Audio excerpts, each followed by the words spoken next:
Welcome to This Explainer. Look, if you've recently stepped into a management role, you're probably realizing pretty quickly that the exact skills that got you promoted, they aren't necessarily the ones you need right now. Today, we're going to treat this like a seasoned mentorship session for any new manager out there feeling totally stuck in the middle. So grab a coffee, pull up a chair, and let's talk about the absolutely crucial, but honestly least understood, responsibility you've now got on your plate. I want to kick things off with a slightly provocative question, just to help us evaluate our daily habits as team leaders. Here it is. Are you acting as a bridge for your team, or have you accidentally become a barrier? I know it sounds super simple, but as a mentor, I can tell you for a fact that most new managers accidentally default to being a barrier, simply because they don't quite grasp the structural mechanics of their new position yet. Okay, real quick, here's our roadmap for today. We're covering stuck in the middle, the bridge versus the barrier, translating up, translating down, the neutrality checklist, and finally, your long-term impact. Let's dive in. Section 1, Stuck in the Middle, Connecting Two Realities. So as a manager, you are literally the crucial connection point between two completely different worlds inside your organization. Over on one side, you've got leadership, right? They're always looking at the horizon, strategy, targets, budgets, the long-term direction of the whole ship. But then on the other side is your frontline team. They are right there in the trenches. They're focused on workload, role clarity, daily priorities, and execution. And you stand right smack in the center. You are the only link translating each of those realities to the other.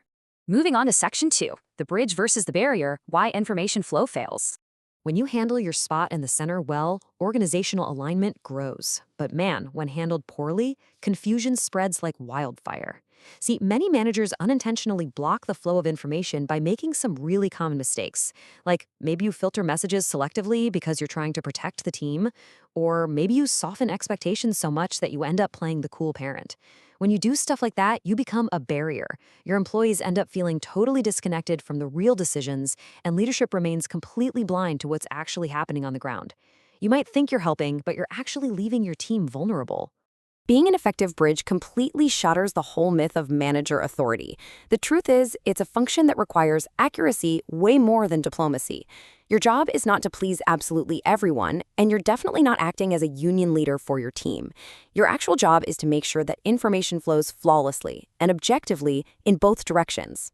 Which brings us to Section 3, Translating Up, Insights over Emotion, and Converting Those Team Complaints.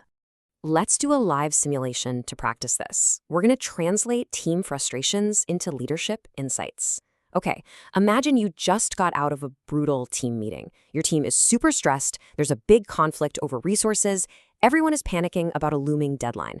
Your challenge is this: how do you report an overwhelmed team without sounding to leadership like you're just complaining? Well, most new managers default straight to raw emotion. They march up to their boss and say, the team feels overwhelmed. But you know what? Passing along that raw emotion rarely leads to upper management actually giving you any solutions.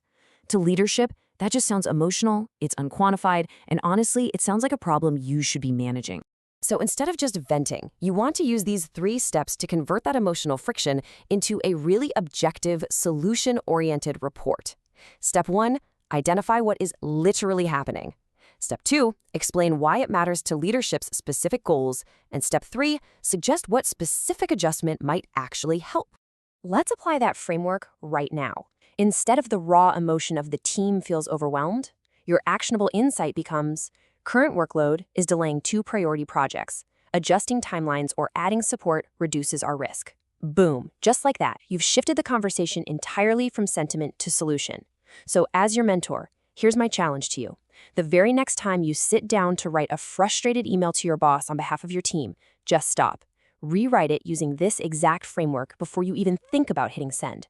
All right, Section 4, Translating Down, Context over Commands, and Relaying Difficult Changes. Let's reverse direction for a second and talk about downward communication. When you're de-escalating tensions and relaying tough organizational changes, you absolutely must provide helpful context rather than just raw instructions. If leadership hands you a strict new mandate, you can't just walk into a meeting and bluntly say, "Leadership says we have to work this weekend." That's just a raw command. Instead, you've got to explain the why. Maybe it's a sudden client commitment or a resource limitation or even a strategic shift. You have to show the team the purpose behind the decision rather than just handing down the pressure. Because here is the golden rule. People accept difficult expectations so much more easily when they actually understand the reasoning behind them. Explaining the why behind leadership decisions is hands down the best way to increase your team's acceptance of those tough tasks. Once they understand the why, they generally stop fighting the what. Let's look at Section 5, the Daily Neutrality Checklist, Maintaining Structural Integrity. To keep this bridge structurally sound over the long haul, you've got to establish credibility through unwavering neutrality. And there are two major communication traits you really need to master here. First up is confidentiality. Teams have to trust that you'll represent them responsibly, and leadership has to trust you won't casually leak informal discussions. Honestly, if you gossip, your credibility collapses on both sides. The second trait is perspective. You must translate reality neutrally. One of the biggest barrier mistakes is letting your own personal frustrations distort the message. If you're mad at leadership and you let that bleed into how you speak to your team, you're no longer a bridge. You're just an amplifier of dysfunction. So I want you to use this really powerful self-reflection question every single day. Just ask yourself, if both sides heard how I communicated this message, would they feel accurately represented? Think about it. If leadership was a fly on the wall during your team meeting, would they nod in agreement? If your team heard you talking to leadership, would they feel heard? If the answer is yes, then congratulations. You are acting as a true bridge. Now, if you ever feel stuck, just rely on this simple checklist of 3 essential practices to self-assess your communication daily. Number 1, always communicate the why alongside the what. Number 2, convert those emotional complaints into objective insights.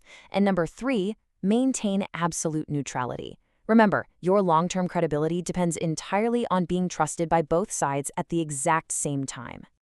Finally, Section 6, your long-term leadership impact, the value of the bridge.